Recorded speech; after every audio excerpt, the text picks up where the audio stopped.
ओम नमो भगवते वासुदेवाय। ओम नमो भगवते वासुदेवाय। ओम नमो भगवते वासुदेवाय। नारायणं नमस्कृत्यं नमः चैव नमोऽस्ते नमो विष्णुपदाय कृष्ण विष्णु। हरे कृष्ण हरे कृष्ण। तो हम लोग भगवद गीता यथारूप अध्याय 3 कर्मयोग श्लोक संख्या 10।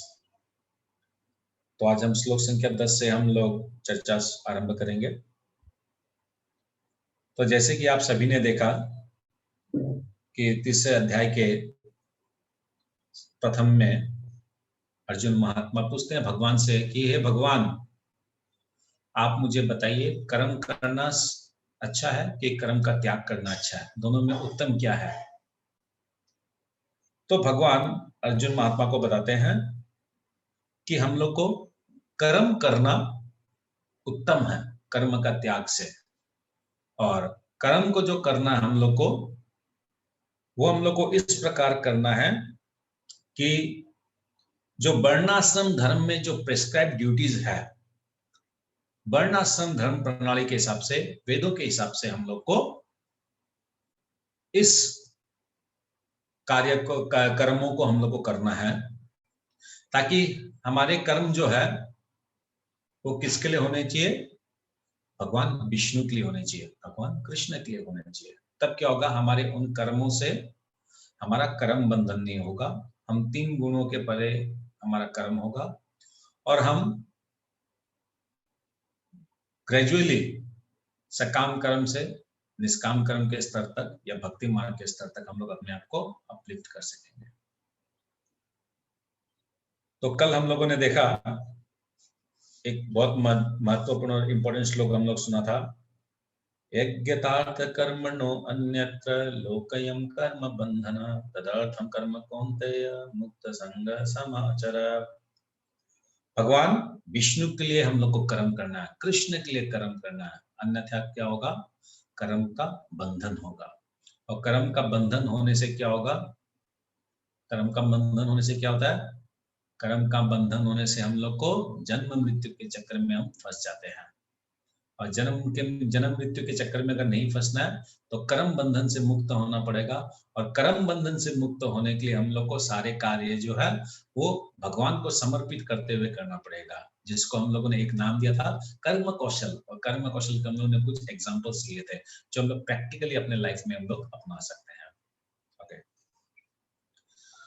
10 नंबर श्लोक। श्लोक में प्रवेश करने के पहले ओके, 10 नंबर श्लोक।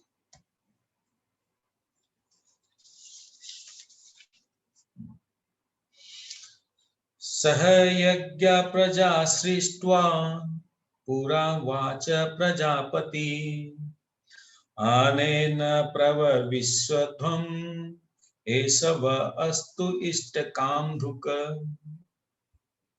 सृष्टि के प्रारंभ में समस्त प्राणियों के स्वामी विष्णु ने यज्ञ सहित मनुष्य तथा देवताओं की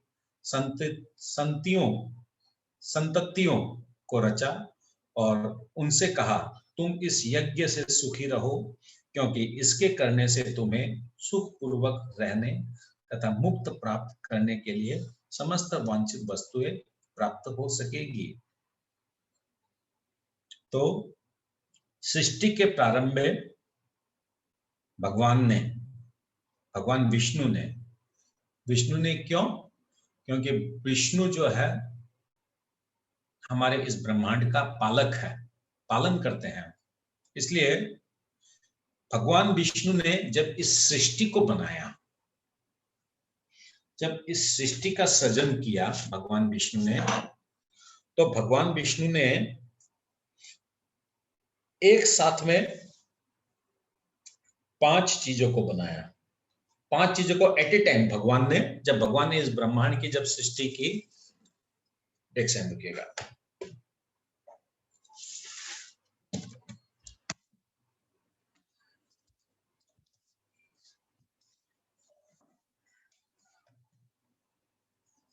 लोग को बोर्ड दिख रहा है सभी को? जी प्रभु जी, क्लियर जी है। प्रभु। तो भगवान ने जब इस ब्रह्मांड की जब सृष्टि की तो भगवान ने 5 चीजों को एट ए टाइम सबको प्रवेश किया था इस पृथ्वी में। क्या? देवता को, जीव को, यज्ञ, वेद, वेदास और वर्णाश्रम धर्म। ऐसा नहीं है कि भगवान जीव को पहले डाला, फिर देवता को डाला, फिर वेदों को डाला, ऐसा नहीं है। भगवान जब इस सृष्टि का सृजन करते हैं तो उसी टाइम पर एट ए टाइम सिस्टमेटिकली भगवान वेदों को डाल दिया, वर्णाश्रम प्रणाली को डाल दिया, यज्ञ को डाल दिया, जीव को डाल दिया, देवताओं को डाल दिया। अभी भगवान क्या बोल रहे हैं कि भगवान बोले कि ये वेदों को मैंने बनाया है, वेद मेरे मुख से आए हैं। ये वेद भगवान क्यों दिए हैं? ताकि वेदों के माध्यम से जो जीव पतित है वो जीव क्रमश धीरे धीरे ग्रेजुअली अपने आप को इस भौतिक जगत से ऊपर उठा सके और आध्यात्मिक जगत तक वो पहुंच सके। इस कारण से भगवान ने इन वेदों को बनाया था। मैं पहले भी बोल चुका हूं कि वेद में क्या हुआ, आरंभ के 92% में है सकाम कर्म के बारे में और बैलेंस का 8-9% है वेदांत सूत्र। वेदांत का सूत्र है भगवान को जानना, भगवान की भक्ति से रिलेटेड है। तो शुरुआत के जो 92% है वेद में, उसमें किस प्रकार की बातें कही गई है कि आप लोग ये यज्ञ कीजिए तो आपको ये मिलेगा, आप इसका यज्ञ कीजिए तो आपको पुत्र मिलेगा, ये यज्ञ करेंगे तो आपको धन मिलेगा, इसकी पूजा करेंगे तो आपको ये मिलेगा। हर चीज का कुबेर कैसे मिलेगा, हर एक चीज के लिए क्या था, कुछ प्रणाली सिस्टम बताया गया था वेदों में। वेदों में ही एक और चीज मेंशन था, वो था वर्णाश्रम धर्म। ये वर्णाश्रम धर्म भी भगवान ही बनाए हैं, भगवान ही दिया है। भगवत गीता में देते हैं भगवान चतुर्वर्ण मया सिस्टम, भगवान ने ही ये 4 वर्ण 4 आश्रम बनाए हैं। ये 4 वर्ण 4 आश्रम भगवान ने क्यों बनाए? ताकि जीव जो है इनको फॉलो करके, इस प्रणाली को फॉलो करते हुए, कल हम लोगों ने पढ़ा ना 9 नंबर श्लोक में, इस प्रणाली को फॉलो करते हुए वो धीरे धीरे आध्यात्मिक की तरफ उसका अग्रगति हो। यानी अल्टीमेटली वेद और वर्णाश्रम धर्म ये सब प्रणाली भगवान बनाए ताकि हम लोग जीव आत्मा जो पतित है, ये जीव आत्मा जो भौतिक संसार में फंसे हुए हैं, उस भौतिक संसार में से हम लोग ग्रेजुअली धीरे धीरे इन सारे नियमों का पालन करते हुए हम लोग आध्यात्मिकता को समझे, आत्मा को समझे, भगवान को समझे, भगवान के साथ में संबंध समझे और भगवान को हम लोग प्राप्त करें। ये कारण था। अब भगवान क्या किए? भगवान देवताओं की उत्पत्ति किए। देवताओं की उत्पत्ति क्यों किए? क्योंकि देवताओं को भगवान ने, स्वयं भगवान ने कुछ विशेष पावर दिया था देवताओं को कि हे देवताओं, तुम लोग कुछ विशेष पावर दिया जाता है। क्या पावर दिया जाता है? पहला पावर दिया जाता है कि तुम लोग अग्नि, जल, वायु, अन्न इत्यादि जो है जीव आत्माओं की रिक्वायरमेंट को तुम लोग फुलफिल करोगे। फिर 2 नंबर क्या दिया गया कि इस पृथ्वी में जितने भी अंडरग्राउंड मिनरल्स है, जितने भी हम लोग के औषधियां वगैरह जितनी भी है, ये सब के अधिष्ठात्र देव देवतागण है। तो ये भी देवताओं को दिया गया था कि हे देवताओं, जीव जो है, तुम जीव को जब जब जो रिक्वायरमेंट है वो रिक्वायरमेंट के साथ तुम लोग सारे मिनरल्स, मैग्नीशियम, आयरन और इत्यादि वगैरह तुम लोग उनको प्रदान करोगे। फिर क्या दिया गया देवता लोगों ने? फिर और क्या दिया कि जितने भी हम लोग के सी नंबर हुआ, जितने भी हम लोग के खाद्य पदार्थ है, जो भी हम लोग खाते हैं, वो सारों का मैनेजमेंट देवता लोग करेंगे और जैसे जैसे जीव की रिक्वायरमेंट होगी वो जीव को देवता लोग प्रदान करेंगे। और चौथा था कि अगर किसी जीव की कोई भौतिक इच्छा वगैरह हो तो उन भौतिक इच्छाओं को देवता जो है उसको फुलफिल करेंगे। तो यानी देवी देवता जो भी कार्य, जो भी हम लोग को जीव लोग की इच्छा को पूर्ण करते हैं, वो अल्टीमेटली उन लोग को भगवान के द्वारा वो पावर दिया गया है, इसलिए वो देवी देवता हम जीवों की उन इच्छाओं को पूर्ति करते हैं। मगर भगवान बोले कि देवता तो जीव को देंगे, मगर जीव देवता को क्या देगा? तो भगवान ने एक यज्ञ का सिस्टम बनाया। यज्ञ का सिस्टम ये बनाया, इसको बोलेंगे दो तरह का यज्ञ होगा, एक होगा सकाम कर्म यज्ञ और एक होगा निष्काम कर्म यज्ञ। अभी हम लोग सबसे पहले सकाम कर्म यज्ञ समझ रहे हैं। सकाम कर्म यज्ञ किसके लिए? देवताओं के लिए है कि हे जीव, तुम लोग को जो ये सब सामान जो चाहिए, खाने पीने का सामान चाहिए, मिनरल्स चाहिए, तुम लोग को इच्छा पूर्ण चाहिए, तुम लोग को ये अग्नि जल वायु इत्यादि जो तुमको चाहिए, अन्न वगैरह जो तुमको चाहिए, ये सब देवताओं तुमको देंगे, मगर उसके लिए तुम लोग को देवताओं के लिए यज्ञ करना पड़ेगा, तुम लोग को देवताओं को प्रसन्न करना पड़ेगा। तो देवताओं को प्रसन्न कैसे करेंगे? तो देवताओं को प्रसन्न करने की विधि जो है वेद में बताई गई है।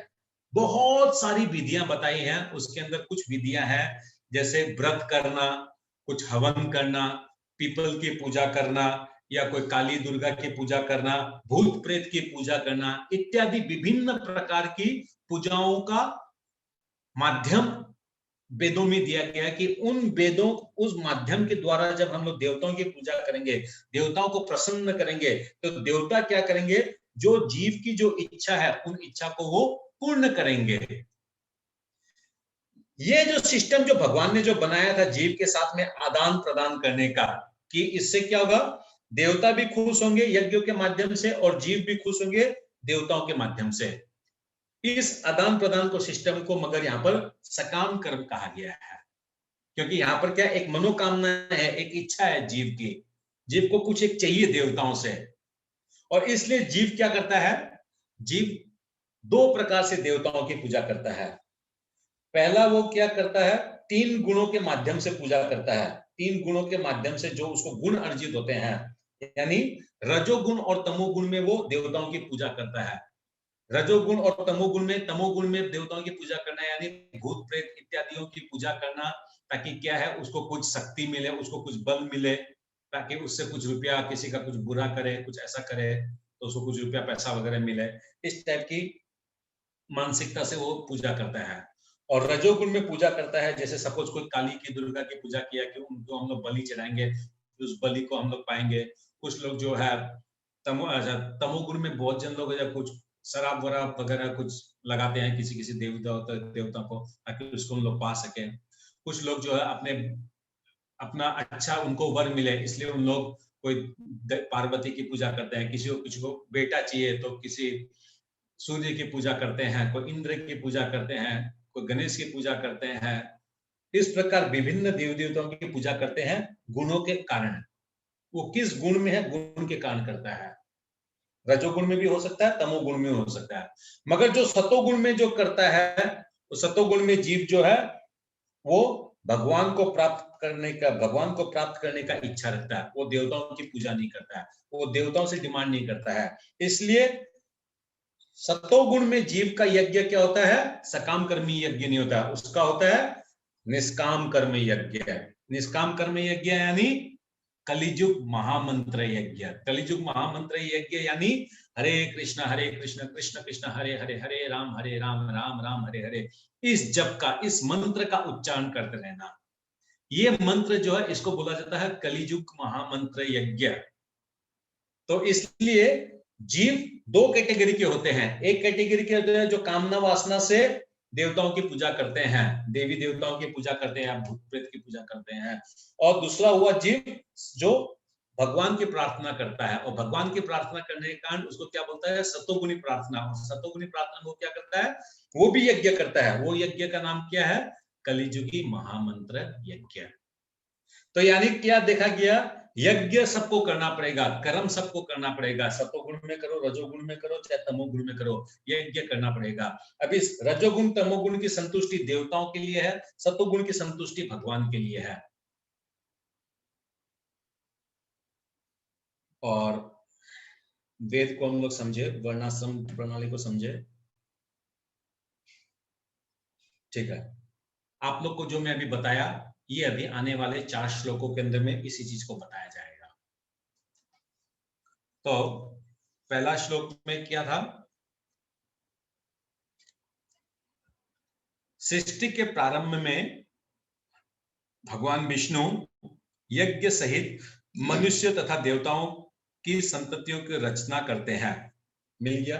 यज्ञ, जीव, मनुष्य मतलब जीव, जीव और देवताओं की उत्पत्ति करते हैं विष्णु। और उन्हें कहा, तुम इन यज्ञों से सुखी रहो, क्योंकि इनके करने से तुम्हें सुख पूर्वक रहने तथा मुक्ति प्राप्त करने के लिए समस्त वांछित वस्तुएं प्राप्त हो सकेगी। यानी जीवों को कहा गया कि तुम यज्ञ करो, यज्ञ से क्या होगा? तुम देवताओं को प्रसन्न करो, देवताओं को वेदों के माध्यम से, वेदों में जो मैंने जो दिया है, भगवान ने जो दिया है, उसके माध्यम से तुम देवताओं की संतुष्टि करो। तब क्या होगा? क्रमश धीरे धीरे धीरे धीरे तुम लोग सकाम कर्म से निष्काम कर्म के स्तर तक तुम लोग पहुंच जाओगे, भक्ति मार्ग तक तुम लोग पहुंच जाओगे। तो प्रभुपाद यहां बोलते हैं अपने तात्पर्य में कि भगवान का कथन है कि वेदों का उद्देश्य भगवान को जानना है, वेदों का उद्देश्य भगवान को जानना है। वेदों का उद्देश्य देवताओं का पूजन करना या देवताओं के लिए यज्ञ करना नहीं है। ये तो निम्न स्तर है, ठीक है। देवताओं का पूजन करना या देवताओं के लिए यज्ञ करना, जो एकदम ही पतित है, जो एकदम ही नास्तिक लोग हैं, उससे तो कम से कम अच्छा है, क्योंकि वो वर्ण आश्रम प्रणाली के हिसाब से वेदों के माध्यम से वो यज्ञ कर रहा है देवताओं की खुशी के लिए। और देवता उससे प्रसन्न होकर क्या करते हैं? जीव की जो इच्छाएं होती है, जीव की जो मनोकामनाएं होती है, वो उसको पूर्ण करते हैं। हम लोग अक्सर देखते हैं कि कोई खाटू श्याम जी का पूजा करता है, या कोई काली का, या कोई दुर्गा का, कोई गणेश का, कोई हनुमान का, कोई पितरों का, कोई भूत प्रेत का। अल्टीमेटली क्या करते हैं? कोई, मैं तो इवन देखा हूँ, कोई पीपल का पूजा करते हैं, कोई बरगद का गाछ का पूजा करते हैं, और विभिन्न टाइप का मतलब देखा हूं मैं। एक जगह में गया था तो पेड़ था एक, तो पता नहीं कौन सा पेड़ था, उस पेड़ का भी पूजा कर रहे हैं लोग, उसके नीचे कुछ लगा दिया पत्थर वगैरह, उसकी भी पूजा कर रहे हैं। जो जैसे सकता वैसे कर रहा है। मगर अल्टीमेटली उन लोगों का गोल क्या होता है जानते हैं क्या? कुछ मांगना, कुछ प्राप्त करना। और मैक्सिमम प्राप्ति क्या चाहिए? धन संपत्ति, सुख मिल जाए, कुछ रुपया पैसा हो जाए, एक घर हो जाए, बेटा का शादी हो जाए, बहू का पोता हो जाए, एक ठू जो है एक गाड़ी मिल जाए, 2 ठू मकान हो जाए, बिजनेस अच्छा चलने लग जाए। तो इन कामना वासनाओं से उन लोग क्या करते हैं? देवताओं को प्रसन्न करने की इच्छा या चेष्टा करते हैं।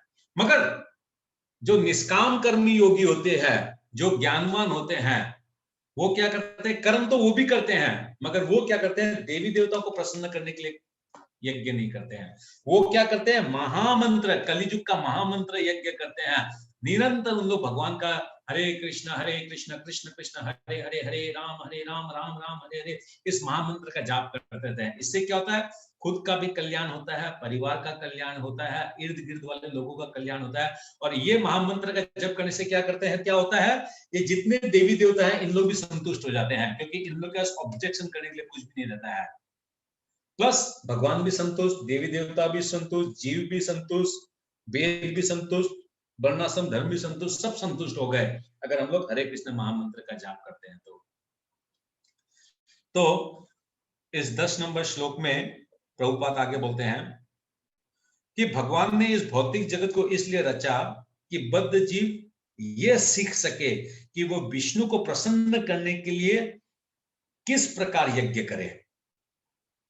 यानी इंद्र तृप्ति, हम लोग को जो जीवन जो मिला है, वो जीवन हम लोग को इंद्र तृप्ति करने के लिए, सुख भोग विलास, हाँ, अत्याधिक खाए, खूब घूमे फिरे, खूब बढ़िया बढ़िया कपड़ा खरीदें, खूब मौज मस्ती करें, खूब अपना दिखावटी करें, खूब शो ऑफ करें, खूब क्लब में डिस्को में जाएं। इसके लिए भगवान हम लोग को जीवन नहीं दिया है।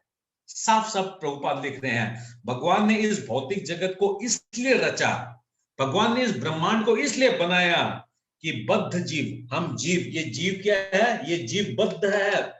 हम सोचते हैं कि हम लोग फ्रीडम है, हम लोग फ्री है, मगर यहाँ पर बताया गया है we are bond, we are bounded, we are bonded. हम लोग बद्ध है, हम लोग मुक्त नहीं है, हम लोग बद्ध है। क्या चीज से बद्ध है हम लोग? कौन बताएगा हम लोग क्या चीज से बद्ध है? तीन गुण से प्रभु जी। Very good, very good. हम लोग 3 गुणों से बंधे हुए हैं। सतो रजो तमो गुण जो है हम लोग को निरंतर नचाए जा रहा है, नचाए जा रहा है। हम नाच रहे हैं, बेवकूफ की तरह हम लोग नाच रहे हैं।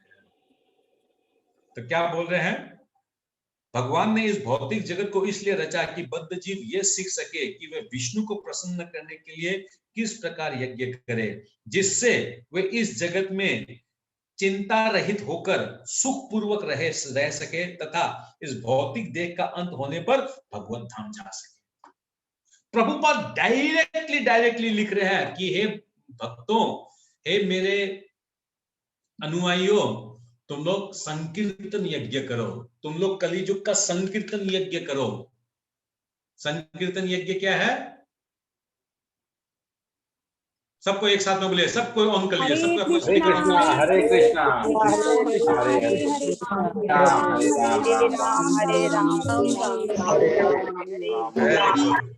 हरे कृष्णा है कलियुग का। आप सबको म्यूट कर लीजिए, आप सभी को म्यूट कर लीजिए। तो ये हो गया कलियुग का संकीर्तन यज्ञ। तो भगवान ने तो क्या किया? भगवान ने तो बना दिया, देवताओं की भी सृष्टि कर दी, जीव की भी सृष्टि कर दी, यज्ञ का सिस्टम भी बता दिया, वेद भी बना दिया, वर्णाश्रम धर्म भी दिया। भगवान ने सब कुछ दे दिया। हम लोग को समझना पड़ेगा दिया क्यों भगवान। इंद्र तृप्ति के लिए दिया है कि अंत समय में हम लोग भगवान को प्राप्त कर सके। भैया अपने को किसी को कोविड हो गया, अगर किसी को खुदा ना वास्ता, तो उसको हॉस्पिटल में जाके ट्रीटमेंट लेना पड़ेगा, है ना? वैसे ही हम लोग बद्ध जीव है, हम लोग का ट्रीटमेंट जो इस पृथ्वी लोक में हो सकता है। हम लोग के ऊपर में 6 लोक है, हम लोग के नीचे 7 लोक है, कहीं भी ट्रीटमेंट नहीं होता है। ट्रीटमेंट जो है सिर्फ इस पृथ्वी लोक में होता है। यानी ये पृथ्वी लोक ये हॉस्पिटल है। इस हॉस्पिटल में सब बीमार हम लोग, कोई कम बीमार है, कोई ज्यादा बीमार है। जो कम बीमार है वो कम से कम इतना समझ पाया है गीता क्या है, भागवतम क्या है, रामायण क्या है। और जो ज्यादा बीमार है वो अभी तक यही समझ नहीं पाया कि उसके अंदर में आत्मा है और आत्मा चेतनशील है और आत्मा की प्योरिटी के लिए उसको कर्म करना है, उसको यही मालूम नहीं है। तो सभी कोई बीमार है, हम लोग सब कोई बीमार है और सबको हम लोग ट्रीटमेंट अपना इलाज करवा रहे हैं यहाँ पर। तो भगवान ने जो सिस्टम जो बनाया है, ये सिस्टम बनाया है हमारा ट्रीटमेंट करने के लिए, हम लोग अपने आप को ट्रीटमेंट कर सके। क्या चीज का ट्रीटमेंट? हम लोग की एक ही गलती है, हम लोग अपने आप को भगवान से स्वाधीन समझते हैं कि भगवान तुम अलग है और हम अलग है। ये जो सोच है कि भगवान हम तुमसे, तुम्हारे पे डिपेंडेंट नहीं है, हम एक स्वतंत्र एक अलग एंटिटी है, बस यही हम लोग का सबसे बड़ा झोल है, जिसके कारण हम लोग इस पृथ्वी लोक में आ गए और यहाँ पर आकर निरंतर हम लोग जन्म मृत्यु के चक्कर में फंस गए हैं। ओके, इसका तात्पर्य कोई पढ़े?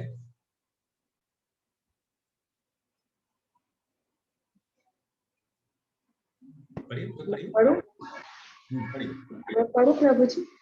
आप प्लीज स्टार्ट कीजिए। हरे कृष्णा। हरे कृष्णा।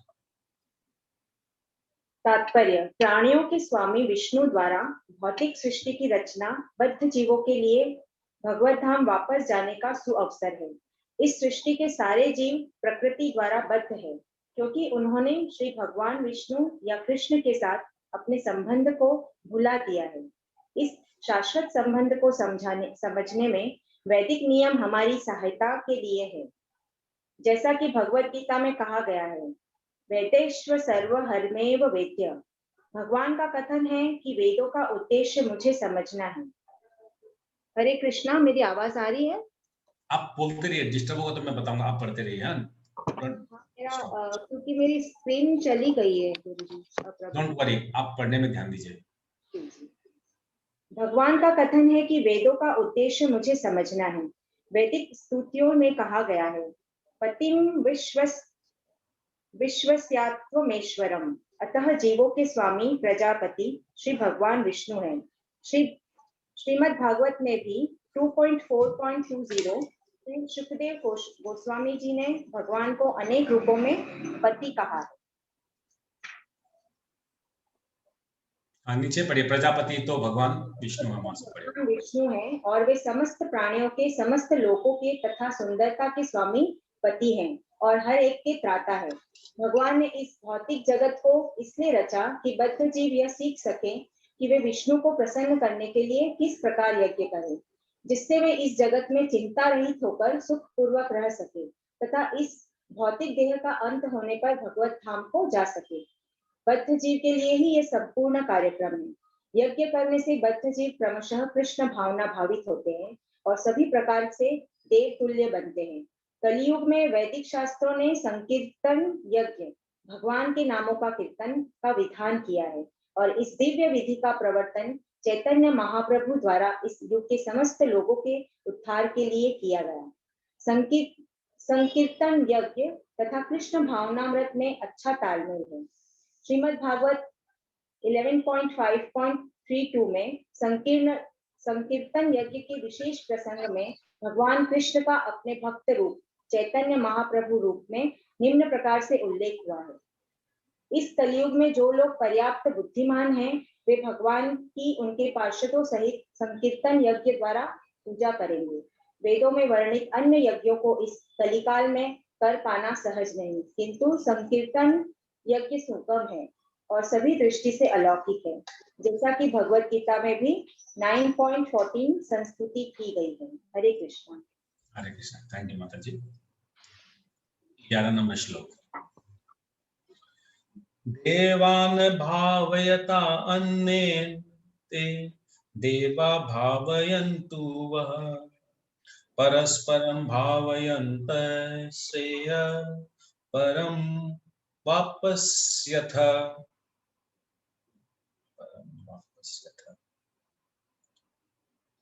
यज्ञों के द्वारा प्रसन्न होकर देवता तुम्हें भी प्रसन्न करेंगे और इस तरह मनुष्य तथा देवताओं में के मध्य सहयोग से सबों को संपन्नता प्राप्त होगी। तो ये जो यज्ञ जो हम लोग करेंगे, इस प्रकार से यज्ञ करने की विधि भगवान ने दी है कि यज्ञ के माध्यम से परस्पर देवता जीव को हेल्प करेंगे और जीव देवताओं को हेल्प करेंगे। कैसे हेल्प करेंगे? कि विभिन्न देवी देवता हैं, हर एक कार्य में सिद्धि प्राप्त करने के लिए हर एक कार्य के विभिन्न विभिन्न देवी देवताएं हैं। अभी यहां क्या बोला जा रहा है? आप जिस जिस विषयों को आप प्राप्त करना चाहते हैं, जो आप प्राप्त करना चाहते हैं, उन विषयों के देवी देवताओं के आप पूजन कीजिए और उनका पूजन करने से क्या होगा? वो स्वतः खुश होंगे। वो देवी देवता आपके उस यज्ञ के द्वारा वो खुश होंगे। मगर देवी देवताओं को कौन से यज्ञ के द्वारा? हरे कृष्ण महामंत्र यज्ञ के लिए नहीं बोला जा रहा है। जैसे कोई यज्ञ हो गया, जैसे कोई व्रत हो गया, कोई होम हो गया, कोई पीपल का पूजा, कोई देवी देवताओं का पूजा, कोई काली का पूजा इत्यादि पूजा के लिए बोला गया है। इस तरह के विभिन्न देवी देवताओं की अगर हम लोग पूजा करेंगे तो वो स्वतः खुश होंगे और वो खुश होने से क्या करेंगे? उस जीव की जो इच्छाएं हैं उसको भी उन लोग पूर्ण करेंगे। यानी परस्पर है। देखिए ये संबंध क्या बोला गया है? परस्परम। ये परस्परम संबंध है, गिव एंड टेक पॉलिसी। तो प्रभुपाद बोलते हैं कि देवतागण सांसारिक कार्यों के लिए अधिकार प्राप्त प्रशासक है। देवतागण छोटे मोटे नहीं है। देवतागण क्या है? कौन है? इस पृथ्वी के जितने भी ये है, जितने भी इस पृथ्वी की जो संपत्ति है उसके उन लोग अधिकार प्राप्त प्रशासक है। देवताओं को ये प्रशासक किसने बनाया? देवताओं को प्रशासक भगवान ने बनाया। भगवान ने ये कैपेसिटी उन लोगों को दी, ये ड्यूटी उन लोगों को दी। इसलिए ये ड्यूटी उन लोगों को देने के नाते क्या है कि देवताओं का काम है जीवों के यज्ञों को द्वारा अपने आप को प्रसन्न करना और फिर जीवों की जो इच्छा है उनको देकर उनको प्रसन्न करना। समझ में आ रहा नहीं आ रहा है? किसको समझ में नहीं आया बताइए तो। क्लियर है, ओके। तो प्रभुपाद आगे बोलते हैं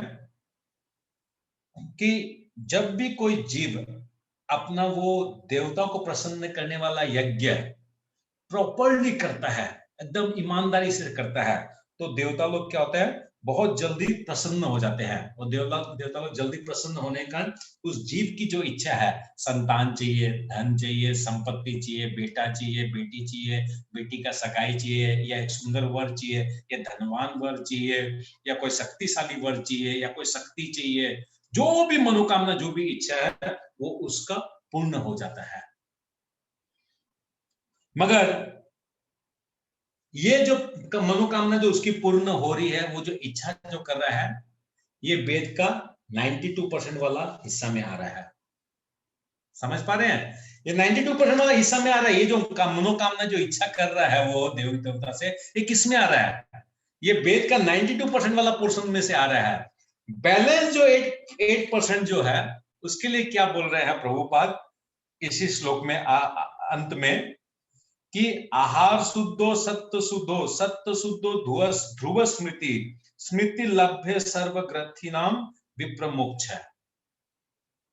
एकदम लास्ट की तरफ है ये, कि वेद का जो अंतिम वचन है, वेद का जो अंत है, वेदांत जो है, वेदांत सूत्र जो है, वो क्या है?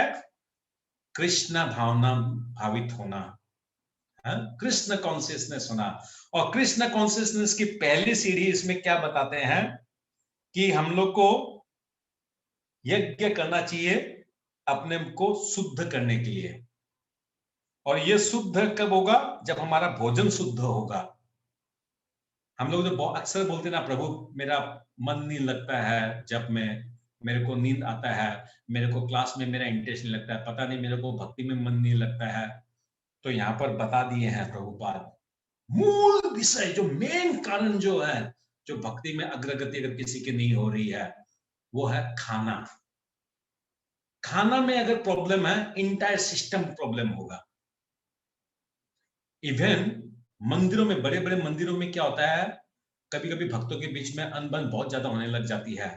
तो जो वहां के मेन जो आचार्य रहते हैं, प्रेसिडेंट रहते हैं, या गुरु महाराज, जिसके भी अंडर में वो रहता है, उन लोग जानते क्या करते हैं, इमीडिएटली जो कुक रहता है, कुक, उसको बुलाते हैं अपने रूम में, और बुला के उसको पूछते हैं तुम कितना माला कर रहा है।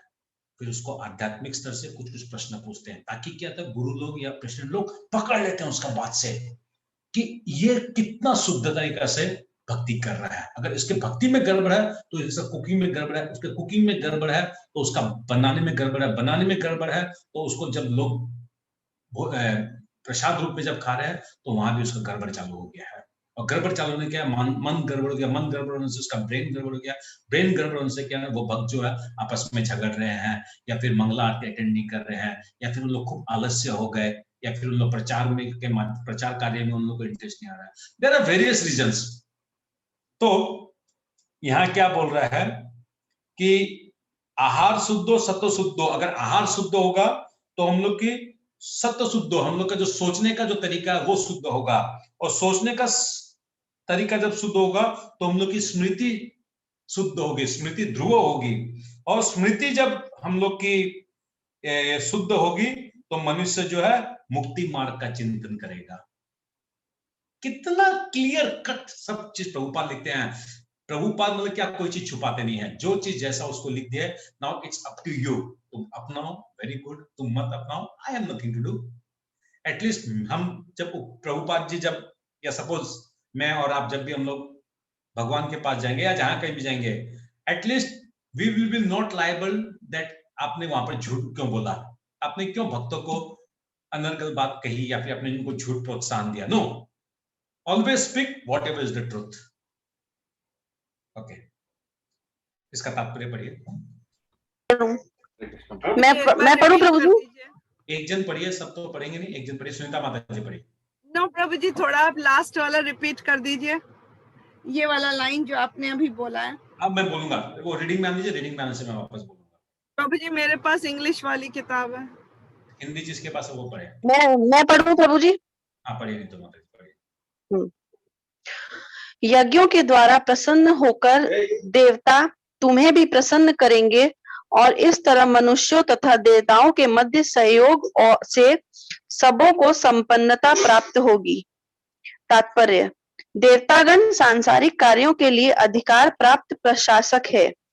प्रत्येक जीव द्वारा शरीर धारण करने के लिए आवश्यक वायु, प्रकाश, जल तथा अन्य सारे वर उन देवताओं के अधिकार में है जो भगवान के शरीर से विभिन्न भागों में असंख्य सहायकों के रूप में स्थित है।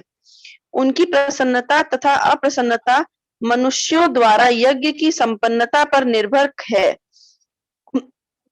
कुछ यज्ञ किन्हीं विशेष देवताओं को प्रसन्न करने के लिए होते हैं, किंतु तो भी सारे यज्ञ में भगवान विष्णु को प्रमुख भोक्ता की भांति पूजा जाता है। भगवत गीता में यह भी कहा गया है कि भगवान कृष्ण स्वयं सभी प्रकार के यज्ञों के भोक्ता हैं। भोक्ता रम यज्ञ पासाम, अतः यज्ञ आप लोग में से कोई भी बता सकता है ये भोक्तारम यज्ञ तपस्याम कितना नंबर श्लोक है ये भगवत गीता का, या कौन से चैप्टर से है? हरे कृष्णा प्रभु जी 9th चैप्टर से आपने बोला। नो प्रभु जी 9th चैप्टर से। नो नहीं, नहीं आएगा प्रभु जी। 5th चैप्टर से। Yes, very good. 5.34 5.9 प्रभु जी। 5.34 करेक्ट। भोक्ताराम यज्ञ तपस्याम सर्वलोक महेश्वरम सुहृदम सर्वभूतानां ज्ञात्वा मां शांतिं मृच्छति। ठीक है, ये वाला श्लोक 28 नंबर है 5.9 प्रभु जी। 28 5.29 प्रभु जी। हाँ 5.28 है ना प्रभु जी। 5.29 है शायद। वेट या 28 नंबर 28 नंबर है ना, 29 नंबर है। 5.28 है ना, 5.29 है। हाँ 5.29 5.29 हाँ वही 5.29 है भोक्ताराम। ओके ठीक, आगे पढ़िए। अतः समस्त यज्ञों का मुख्य प्रयोजन यज्ञपति को प्रसन्न करना है। जब ये यज्ञ सुचारू रूप से संपन्न किए जाते हैं तो विभिन्न विभागों के अधिकारी देवता प्राप्त होते हैं और प्राकृतिक पदार्थों का अभाव नहीं रहता। यज्ञों को संपन्न करने से अन्य लाभ भी होते हैं जिनसे अंततः भव बंधन से मुक्ति मिल जाती है। यज्ञ से सारे कर्म पवित्र हो जाते हैं, जैसा कि वेद वचन है, आहार शुद्धो सत्व शुद्धि, सत्व शुद्धो ध्रुवा स्मृति, स्मृति लभेन सर्व ग्रंथिनाम विप्र मोक्ष। यज्ञ के से मनुष्य के खाद्य पदार्थ शुद्ध होते हैं और शुद्ध भोजन करने से मनुष्य जीवन शुद्ध हो जाता है। जीवन शुद्ध होने से स्मृति के सूक्ष्म तंतु शुद्ध होते हैं और स्मृति तंतुओं के शुद्ध होने पर मनुष्य मुक्ति मार्ग का चिंतन कर सकता है और ये सब मिलकर कृष्ण भावनामृत तक पहुंचाते हैं जो आज के समाज के लिए सर्वाधिक आवश्यक है। Hare Krishna. Thank you so much माता जी। तो सुनीता माता जी, अभी जो रीडिंग हुआ इससे आपको क्लियर हुआ? सुनीता माता जी हरि बोल। अब क्लियर हो गया राइट? नहीं पूछे क्या पूछे? प्रभु जी मेरे को वो वर्ड समझ में नहीं आ रहे हैं, एक बार आप और बता दीजिए तो मैं लिख। ओके, यहाँ पर ये बोल रहा है कि आहार शुद्ध हो सत्व शुद्धि। अगर हम लोग का मूल है खाने से गड़बड़, तो खाना अगर शुद्ध रहेगा, खाना सही खाएंगे तो सत्व शुद्धि, तो हमारा सोच शुद्ध होगा।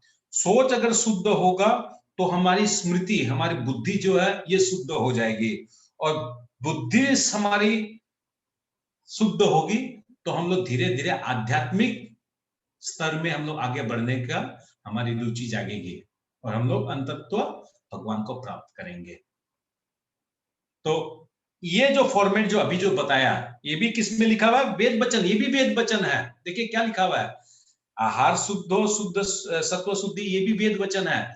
मगर इस वचन में कहीं भी लिखा है क्या कि हम लोग को देवताओं की पूजा करना है, देवताओं को प्रसन्न करना है, देवता से ये मांगेंगे, देवताओं के लिए यज्ञ करेंगे तो ये देवता हमको प्रसन्न करेंगे? क्या इस श्लोक में ये चीज लिखा हुआ है? तो हम लोग को समझना पड़ेगा किसकी पूजन करनी है, किसकी शरणागति होनी है।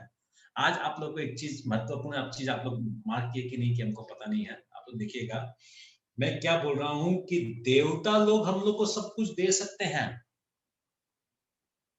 मगर क्या ये देवता के पास ताकत है कि अपने मन से दे दे? अगर इसको ये पावर अगर भगवान नहीं दिया होता तो तब इसका मतलब क्या होया? साईं बाबा के चक्कर में, खाटू बाबा के चक्कर में, इसके बाबा के चक्कर में, उसके बाबा के चक्कर में, संधी बाबा के चक्कर में मत पड़िए। भगवान की भक्ति कीजिए, मगर इनका अपमान भी मत कीजिए, इन देवी देवताओं का अपमान मत कीजिए, क्योंकि हम लोग तो उन लोग के लायक भी नहीं, हम लोग तो बहुत पतित है, बहुत गिरे हुए हम लोग। देवी देवताओं की अगर पूजा भी करनी है आपको, क्या पूजन करनी चाहिए? सपोज आपने शिव जी की पूजा की, या आपने दुर्गा जी की पूजा की, या काली की, या खाटू जी की, या सालासर जी की, हनुमान जी की, जिसकी भी आप पूजा किए, आप उनको नमस्कार कीजिए, उनको प्रणाम कीजिए। मगर प्रणाम भी दो तरीका से होता है, ये भी ध्यान रखिएगा। जब विष्णु और विष्णु तत्व है, यानी कृष्ण और कृष्ण तत्व को जब प्रणाम करते हैं तो हम लोग बाएं साइड से झुककर हम लोग प्रणाम करते हैं, मगर देवी देवताओं को जब हम लोग प्रणाम करते हैं तो दाएं साइड से झुक के प्रणाम करते हैं।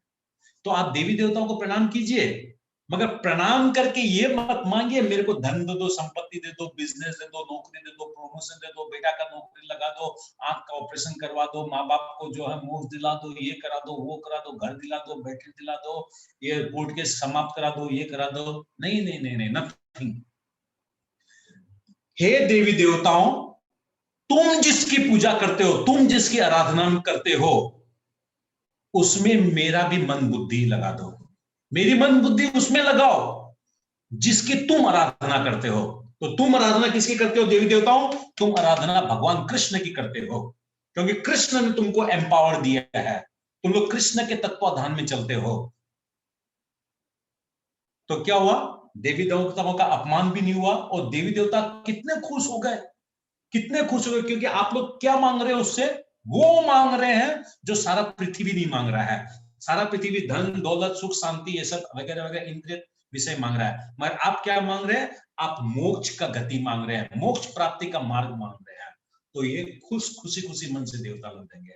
और आप जब भगवान का नाम लेंगे तो भगवान बता दिया भी यहाँ पर कि देवता लोग स्वतः खुश हो जाएंगे। इसके लिए और देवता लोग के लिए यज्ञ करने का जरूरत नहीं है। किसी का समझ में नहीं आया तो आप लोग देखिए कितने जन क्लास कर रहे हैं आप लोग? 20-25 जन, 30 जन, कितने कर रहे हैं?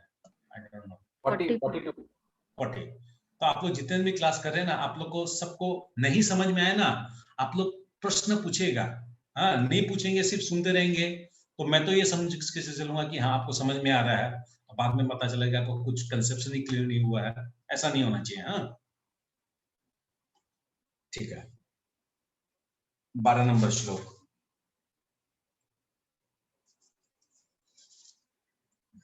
शेयर करता हूं।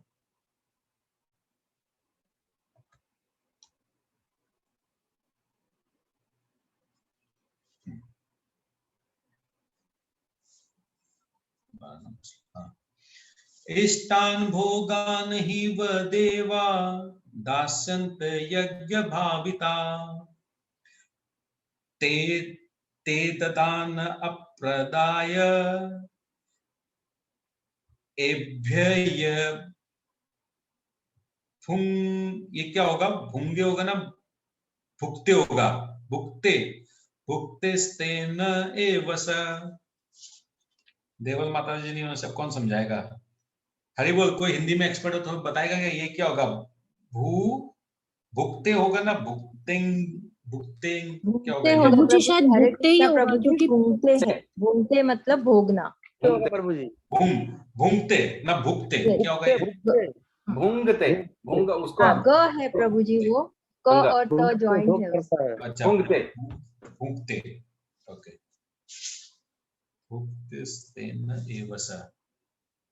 ठीक है।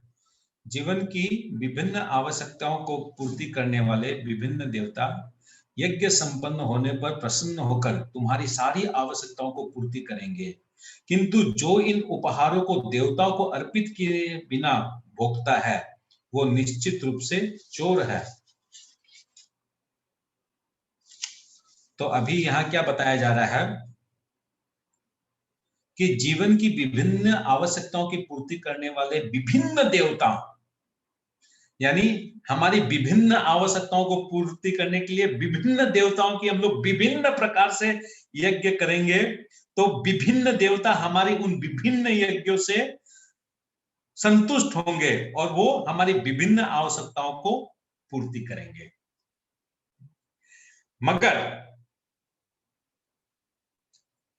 मगर अब एक कंडीशन बता रहा है। तो भगवान क्या बोलना चाह रहे हैं यहाँ पर? देवताओं के पास है क्या? देवताओं के पास ये 4 चीजें तो है, ABCD। क्या है? नियंत्रण करना। क्या नियंत्रण करना? जल, वायु, अन्न, प्रकाश या अग्नि, इसको नियंत्रण करना।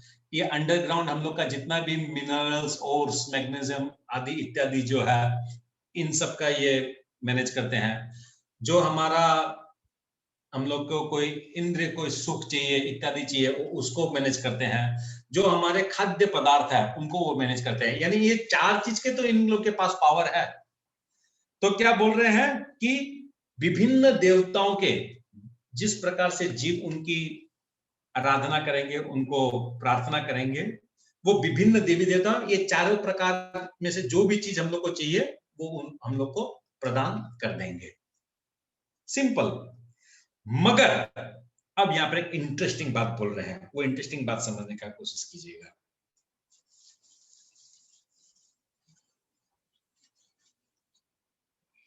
देवी देवताओं ABCD ये 4 प्रकार का चीज हम लोग को प्रदान करते हैं। अभी क्या बोल रहा है कि एक कैटेगरी बना दिए कि चोर की कैटेगरी। तो चोर कौन होता है? स्वाभाविक रूप में हम लोग देखते हैं कि चोर कौन होता है कि चोर वो है जो दूसरों की वस्तु को अपना समझकर भोग करता है। कि भाई आपका कोई पेन या आपका कोई रुपया पैसा आपने कहीं रखा था, मैं क्या किया, उस रुपया पैसा को उठाकर अपना समझकर उसको मैं भोगने का कोशिश कर, उसके मैं खर्चा करने, उससे मैं मार्केटिंग करने चालू कर दिया। यानी चोर वो है जो दूसरों की वस्तुओं को अपना समझकर भोग करता है। मगर जिस दिन वो पकड़ा जाता है उस दिन क्या होता है? उसको जेल में सजा मिलता है। करेक्ट? जेल में सजा मिलता है, यानी जेल में वो सड़ता है, जेल में वो तड़पता है। उसी प्रकार जीव आत्मा को ये जो 4 वस्तुएं जो है, ये जो इस भौतिक जगत की जो संपत्ति जो है, जो देवताओं की संपत्ति है, जीव क्या करता है? इन चीजों को अपना समझकर दमन करने लग जाता है। वो जितने भी ये हवा, जल, जितनी भी चीजें हैं, इन सबको वो क्या समझता है? ये मेरा है, यानी ये मेरी फैक्ट्री है। इस फैक्ट्री के अंदर में जितना भी रॉ मटेरियल्स है, जितना भी मिल रहा है, आयरन, मैग्नीशियम, कोई वृक्ष मिल रहा है या कोई पत्ता है, जो भी है, ये सब मेरा है, मैं इसका मालिक हूं। है? तो इन विभिन्न कारण से क्या करता है? वो देवी देवताओं का जो यज्ञ करना चाहिए वर्णाश्रम धर्म प्रणाली के हिसाब से, वो यज्ञ नहीं करता है। यज्ञ नहीं करने के कारण क्या होता है? वो इन समस्त वस्तुओं को अपना मालिक तत्व दिखाने लग जाता है। और मालिक तत्व दिखाने के कारण क्या होता है? उसको धीरे धीरे धीरे धीरे धीरे धीरे उसको इस मोह जाल में वो फंसता जाता है। इन चीजों के प्रति उसकी आसक्ति बढ़ती जाती है।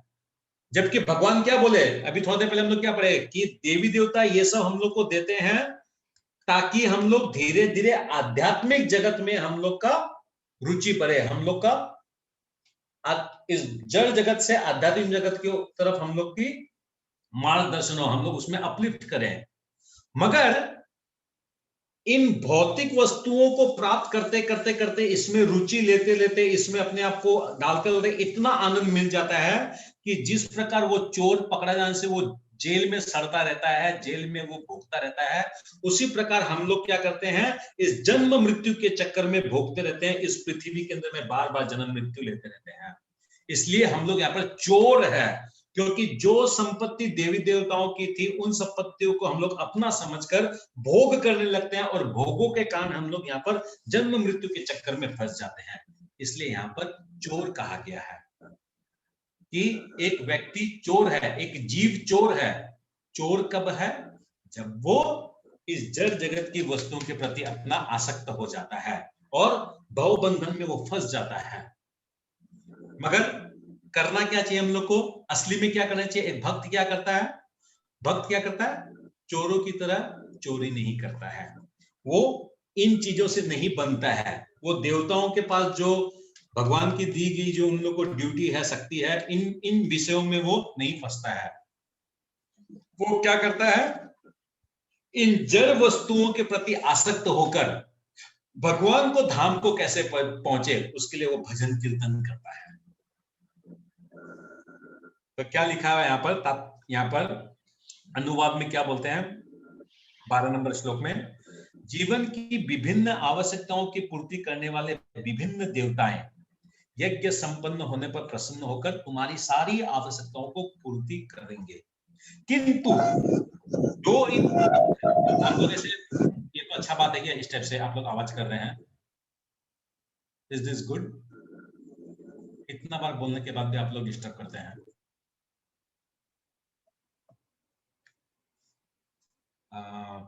मैं बोल रहा था किंतु जो इन उपहारों को देवताओं को अर्पित किए बिना अपने लिए निश्चित रूप से वो चोर है। तो अभी यहां पर तो भगवान बताते हैं चोर के बारे में। इसके बाद का एक श्लोक आएगा जिसके बारे में बताएंगे पापी।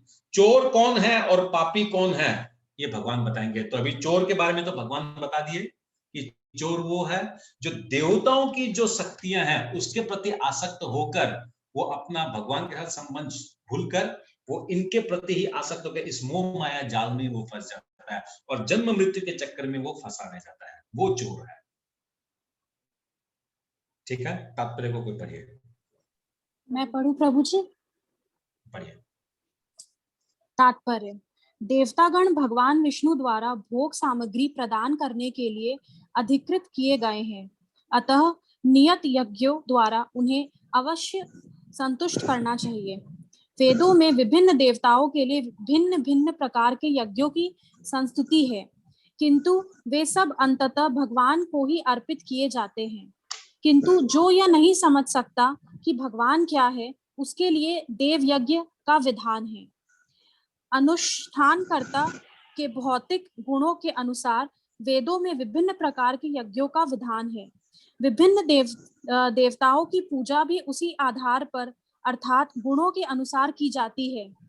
उदाहरणार्थ मांसाहारियों को देवी काली की पूजा करने के लिए कहा जाता है, जो भौतिक प्रकृति की घोर रूपा है और देवी के समक्ष पशु बलि का आदेश है।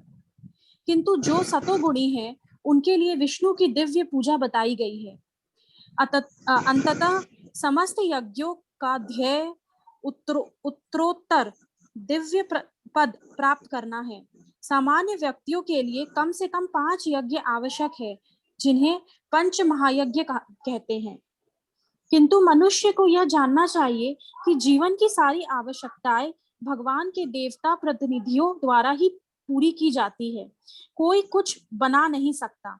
उदाहरणार्थ मानव समाज में भोज्य पदार्थ को लो।